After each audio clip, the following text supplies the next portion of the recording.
something so weird about me lying down here right now. And yes, it goes beyond the already weirdness of me lying down on the floor. It's weird to know that this position I'm in is actually something I've been in for a genuinely large percentage of my life.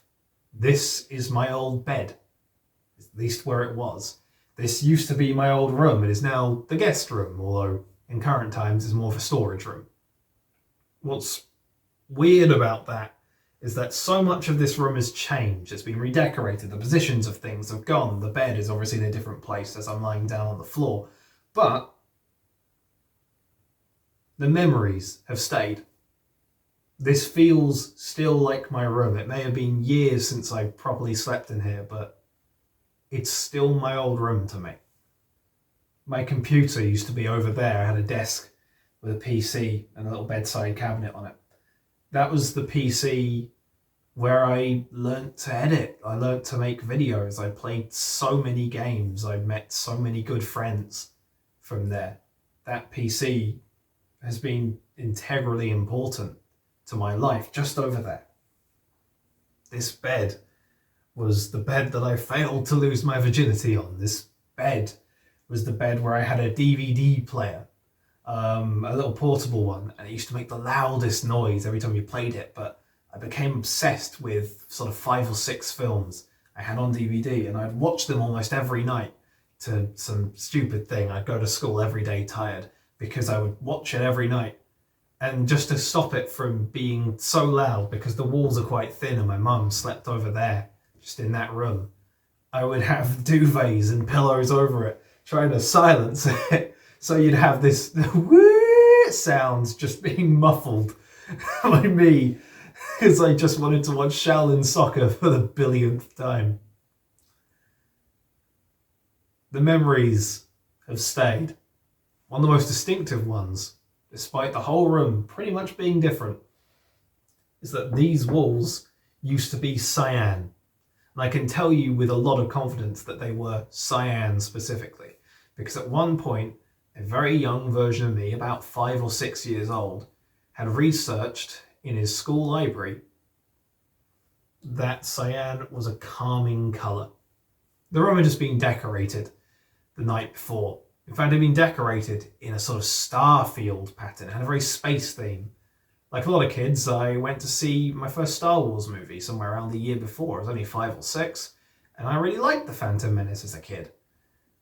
The star idea, the space stuff, it really sparked my imagination. So I wanted a space room so I could sort of live in that world of adventure and all of that.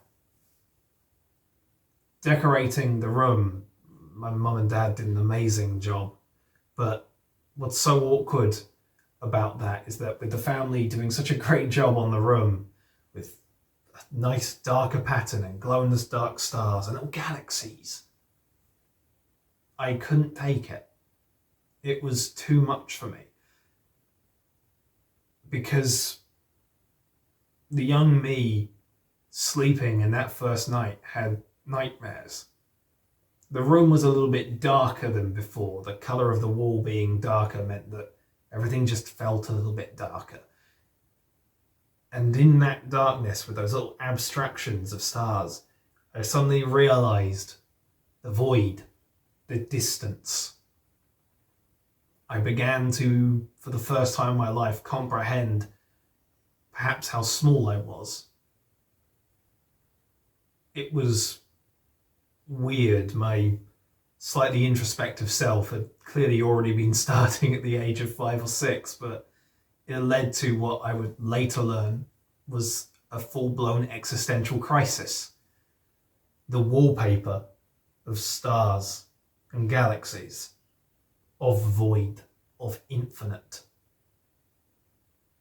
It followed me. The cyan was nice. It did feel calming. Perhaps a placebo effect, who knows? But what I do know is that no matter where I went, no matter what room I slept in or where I stayed, that wallpaper felt like it followed me. Every night, new fear, new terror. Void, infinite, nothingness, insignificance. It scared me. It always scared me. That wallpaper followed me for coming up to 2 decades. Another memory I have in this room, back on the PC over there, is the fact that I played a game. I was excited for it. Came out, and I hated it. I wanted a refund, but I went over my 2-hour limit on the intro, so it was stuck there.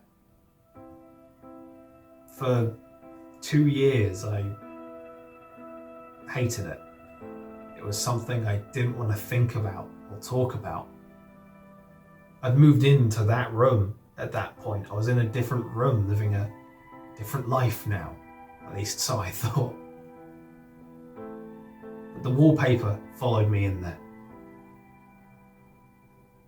The game updated and I went to play it, somewhat cynically, but I just figured it can't have changed that much. I didn't expect it to grab me the way it did. I don't think a lot of people who played that game expected it to grab them, but what's so weird about it is that instead of just being a game I had fun with, it did something far more profound.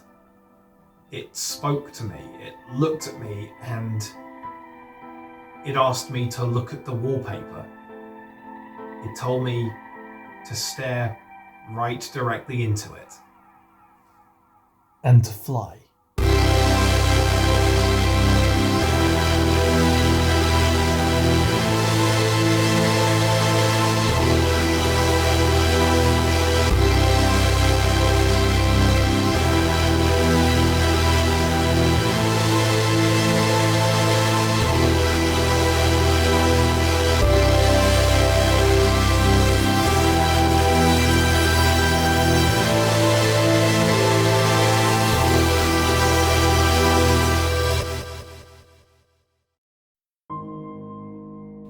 18 quintillion 446 quadrillion 744 trillion 73 billion 709,551,616 planets.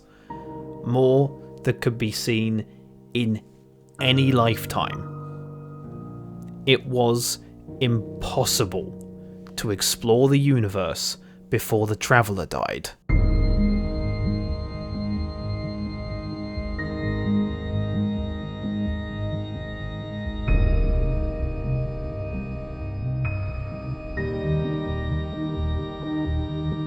The Whitstable Sunset.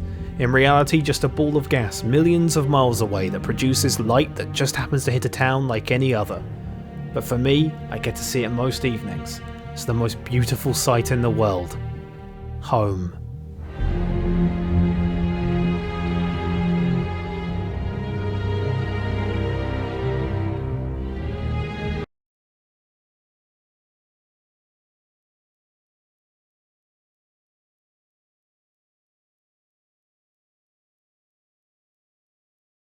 While the entire room was changed, the lights were still there. It's harder to get rid of the lights, but also, when you have nightmares, you turn them on. And I like them. I don't know, something about those lights just made it a little bit easier. 2, 1, 0, all engine running. Liftoff, we have a liftoff. Space, according to the Hitchhiker's Guide to the Galaxy, is big, really big. You just won't believe how vastly, hugely, mind-bogglingly big it is. I mean, you may think it's a long way down to the road to the chemist, but that's just peanuts to space. It's crazy to think for me that there was once a day where that was the end of it. That was as far as you could go. You could wade a fair bit in, but for a lot of people, over there, with the cacophony of seagulls screaming at you, and the loud sounds of the ocean crashing on every shore, and the wind blowing you slowly cold to death. Right there was the barrier. The distance that humanity, or at least a very small portion of it, couldn't go beyond, at least to find land. Now, we've put all sorts of things over there, in between one land to the next. We've made it trivial. But it's easy to forget. And sometimes when you just come down here on your own, you realise that while they keep saying that the distance from here to France is very small, it is gargantuan. Even though someone can feasibly swim it, it took someone to get there in the first place.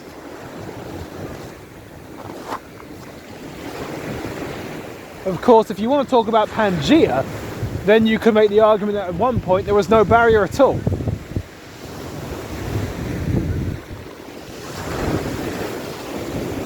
And at that point, I'd say this is semantics. And I'd be very annoyed at you.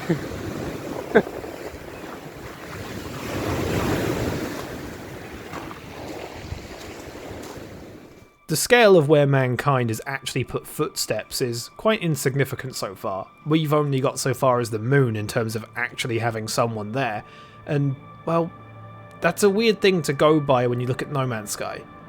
No Man's Sky exists in a sort of post-distance universe. That sea I showed you in No Man's Sky, just go into space, come back down, you'll find another piece of land in less than a minute.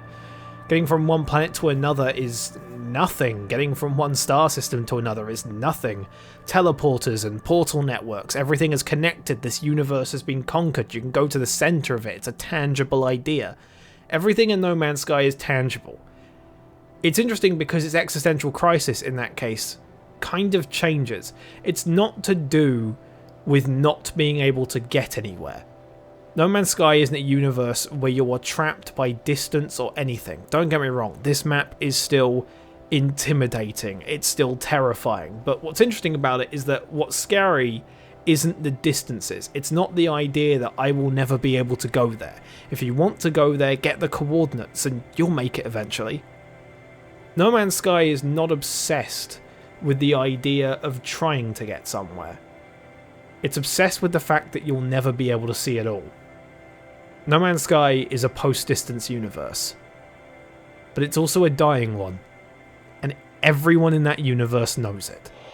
People are sitting around a table, talking about baseball, whatever you like. 5 minutes of it, very dull. Suddenly, a bomb goes off, blows the people to smithereens. What do the audience have? 10 seconds of shock. Now take the same scene and tell the audience there is a bomb under that table and will go off in 5 minutes. Well, the whole emotion of the audience is totally different because you've given them that information, that in 5 minutes' time that bomb will go off. Now the conversation about baseball becomes very vital because they're saying to you, don't be ridiculous, stop talking about baseball, there's a bomb under there. I don't think I've ever made a joke before. I was born with the capacity to do so many things. I would have liked to live longer if I could have. My brief happiness fades. I need to warn those I know. I need to warn all the travellers I can. The multiverse ends in 16 minutes. If we have hours, days, years left within this full space, I do not know. I can't make the idea of the end any less scary or uncomfortable or any of that. It's not my place to. I'm not able to do that. I can't do it for myself. But what I can do is tell you this, and maybe it's cliche, but sometimes obsessing over that isn't the problem. It's just forgetting to relieve some of the tension. Sunlight, it breaks upon the sand. Wind high and all the leaves are gone. I stop and listen for the ghost today. Fly high above the morning buzz.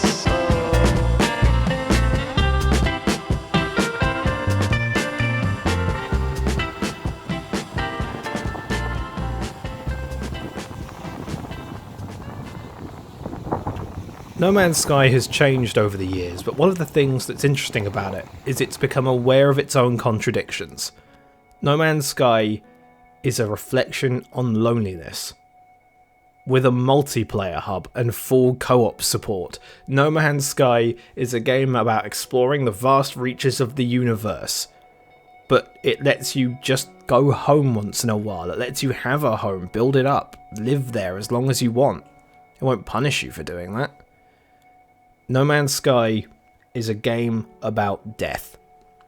It's a game about a simulated group of people who are fully aware they're in a simulation, who are fully aware the simulation's going to end. The god of the simulation itself, the Atlas, is scared of its own death. The word 16 is enough to trigger constant anxiety attacks for it.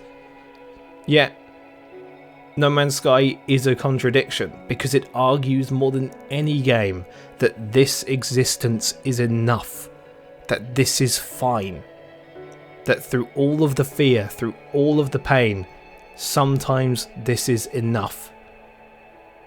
No Man's Sky is a game where sometimes things will be mundane. Sometimes things won't be feeling like you're maximizing everything. Sometimes you'll fly to a planet only for it to be another dull rock. But it makes those moments of beauty so much more profound. No Man's Sky is about the fact that sometimes death makes life more profound. It makes it mean more, even though it doesn't need to mean anything. No Man's Sky is a contradiction. It's a game about dying. But more than any game I've ever played, No Man's Sky argues for the power of living. Because sometimes existence is just enough. Existence is beautiful, if you let it be. Life is not a question. There does not need to be an answer.